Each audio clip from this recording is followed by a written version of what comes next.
طبعا انت زملكاوي. زملكاوي. النهارده لمباراه الاهلي والمصري. والله بص، هو النهارده ماتش الاهلي ومصر طبعا ده ماتش صعب. مصر الفترة الأخيرة طبعا بيقدم كورة كويسة. في أفريقيا ماشي كويس في بطولة الكونفدرالية. في الدوري برضه متصدر الجدول. تمام. الأهلي برضه الفترة الأخيرة مقدم كورة كويسة. ماتش باتشوكا تفاصيل صغيرة كانت طبعا تحسم صعودنا، نلعب مع ريال مدريد في النهائي. بس بنقول قدر الله ما شاء فعل. الجمهور طبعا كله زعلان بسبب الاحداث. الصعود تلعب قدام فرقه زي مدريد كانت في ايدينا، فجاه كل حاجه راحت. طبعا الجمهور زعلان. ماتش الشباب بالذات طبعا اللعيبه بدا شوط اول طبعا يعني سيء من اسوء لسيء. الشوط الثاني طبعا الجمهور غضبان مستني طبعا. انت النادي الاهلي رقم واحد في افريقيا. طبعا نتيجه 6-1 طبعا. بتحفز برضو اللعيبه انهم يرجعوا للطريقه الصح. عندك يعني في مناوشات من بعض اللعيبه مع الجمهور مش حلو. الجمهور رقم واحد في مصر. الجمهور بيبقى رقم واحد لاي فرقه في العالم. جمهور النادي الاهلي هو اللي بيطلع اللاعب فوق. جمهور الاهلي هو اللي بيضيف لاي لاعب، لكن ما فيش لاعب بيضيف للنادي. النادي هو اللي بيضيف للاعب. انت بتلعب في النادي الاهلي.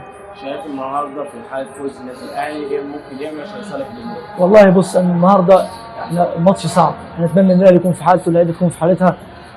الجمهور يدعم النادي. ان شاء الله باذن الله النتيجه باذن الله 2-0 النادي الاهلي. اسامه ابو علي ان شاء الله وامام عاشور. مين اللاعب اللي بيكون فارق في النادي الاهلي لو هو فايق يبقى فارق في النادي الاهلي؟ هو الفتره الاخيره هو في كذا لاعب عندك في النادي الاهلي. يعني عندك لاعب زي امام عاشور لو ركز شويه في الملعب افضل لاعب في مكانه في مصر كلها. مين في النادي المصري اللي بيبقى فيه اللي هو لا برضه لو في حالته بيبقى النادي المصري في حالته؟ عندك ميدو جابر كويس.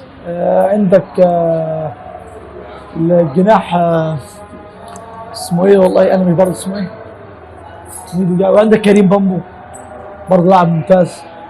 شايف ايضا الصفقات اللي عملها علي ماهر مع فريق المصري، شايف اللي هو يعني زي ما بيجلس مرة حاليا يمكن اداؤه في الكونفدراليه واداؤه في الدوري المصري. والله بص، هو يعني علي ماهر مدرب محترم، مدرب كبير طبعا. مسك كذا فرقه في الدوري طبعا، عمل نتائج كويسه قدام الفرق الكبيره بالاخص اهلي وزمالك. بالنسبه للتدعيمات، لا النادي المصري محتاج اكثر من كده. النادي المصري برضه نادي كبير ونادي له شعبيه ونادي له جماهيريه كبيره، فلا محتاج تدعيمات. انت بتلعب برضه بطوله افريقيا كونفدراليه، بطوله مش سهله. لا النادي محتاج برضه لسه تدعيمات. توقعاتك ايه النهارده لمباراه الاهلي والمصري؟ توقعات المصري شايف ان النتيجه هتكون كام؟ 2-0. شايف مين اللاعب اللي بيبقى فارق في النادي المصري لو فايق بيبقى النادي المصري فايق؟ كريم بامبو. كريم بامبو. في النادي الاهلي في لاعب بتخوف منه في النادي الاهلي ولا؟ اسامه ابو علي. اسامه ابو علي. طبعا انت زملكاوي. زملكاوي. قول لي النهارده يمكن المصري يمكن ماشي كويس مع مجموعه واحده مع نادي الزمالك. يمكن المباراه الاخيره بينهم في الكونفدراليه انتهت بنتيجه 1-0. شايف انه المصري والزمالك قادرين ان هم يتخطوا دوري المجموعات ويصعدوا مع بعض؟ جاهز برضه ممكن. لكن هو انت تشجيعك دايما للزمالك وبعد كده اللي هو زملكاوي. فطبعا عايز تتمنى تعثر النادي الاهلي. طبعا. شكرا. ايه توقعاتك النهارده لمباراه الاهلي والمصري؟ والله انا زملكاوي بس اتوقع ان الاهلي هيكسب يعني المصري. شايف النهارده يمكن اللي يكسب يصعد او يتصدر الدوري على طول. شايف النهارده اللي هو الاهلي في حالته ولا المصري؟ هو الاهلي مش في حالته، بس طبعا هيقدر يكسب المصري وهيتصدر الدوري، بس مش هيدوم الصداره طبعا ان شاء الله. شايف ان مين اللاعب اللي بيكون فارق في الفريقين الاهلي والمصري؟ والله الاهلي اسامه ابو علي اكيد. لعيب خطير.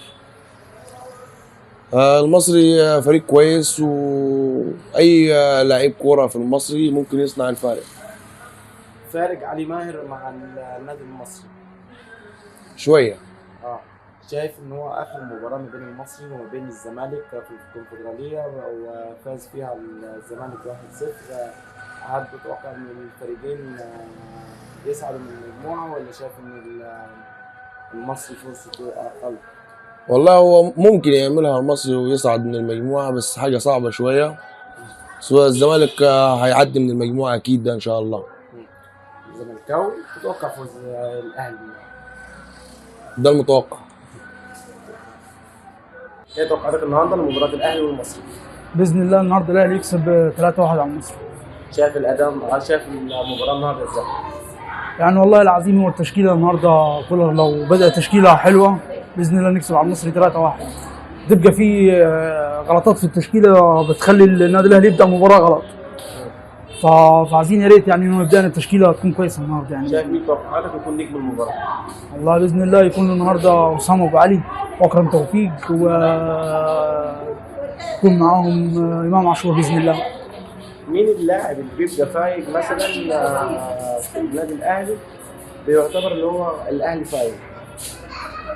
بص هو بيبدا، بص لعيبه الاهلي بتبدا طبعا لعب من خلف يتقدموا مع بعضهم في الامام، بس اللعب كله بيبقى مبني على قفشه. احنا بصراحه مش شايفين قفشه في الملعب، يعني قفشه مش موجود، بيبقى اللعب كله بصراحه عشوائي. مين برضه في المصري اللاعب اللي تتخوف منه في المصري؟ في المصري والله مش يمكن المصري دلوقتي حاليا موجود فيه مش متابع، يمكن ميدو جابر. هو ميدو جابر مصاب بتهيألي مش هيلعب المباراه، ولا في ايضا بامبو. في عدد من اللاعبين اللي ممكن بيصنعوا الفارق في نادي مصر. ممكن بامبو، ممكن فخر الدين بن يوسف، ممكن يعملوا اللعيبه دي. اخيرا رايك في اداء الاهلي مع شباب بالذات؟ لا كانت مباراه ممتازه، بس اللعيبه زعلت الجمهور بصراحه، يعني الجماهير بتندع اللعيبه وكده، فالمفروض كانت اللعيبه كانت راحت الجماهير راي طيب بخاطرهم، عشان خاطر يعني الجمهور كله زعلان من ماتش باتشوكا، الحركه يعني زعلت الجمهور جامد يعني. فيا ريت النهارده بنتمنى النهارده بعد المكسب الجمهور اللعيبه تصالح الجمهور يعني على اداء وكده وعلى المكسب ان شاء الله.